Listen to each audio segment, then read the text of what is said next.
Il est 16h53 quand la terre commence à trembler mardi à 15 km de Port-au-Prince. Au-dessus de la capitale, un épais nuage de poussière s'élève des ruines. C'est le plus puissant tremblement de terre depuis un siècle à Haïti, dans une zone surpeuplée de 2 millions d'habitants. Combien de personnes ont péri dans le séisme? Impossible encore d'établir un bilan.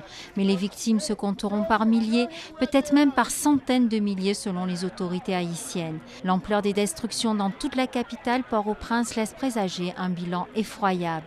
Le Parlement, des hôpitaux, des écoles, le grand hôtel de la ville se sont effondrés.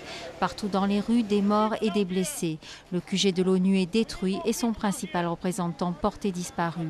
Dès le matin à Washington, le président américain annonce une aide massive pour les victimes. Les Haïtiens auront le soutien total des États-Unis pour secourir ceux qui sont coincés sous les décombres et fournir l'aide humanitaire, la nourriture, l'eau, les médicaments dont auront besoin les Haïtiens dans les prochains jours.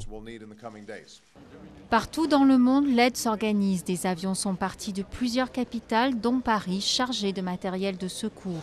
Les détachements ont emmené du matériel, environ 12 tonnes de matériel.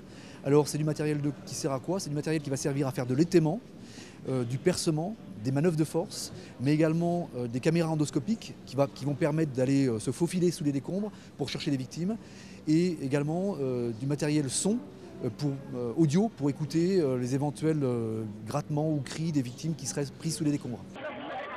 Et il faudra aider aussi tous ceux qui ont perdu leur maison, ne peuvent plus se nourrir, rétablir l'alimentation en eau, en électricité ainsi que les communications.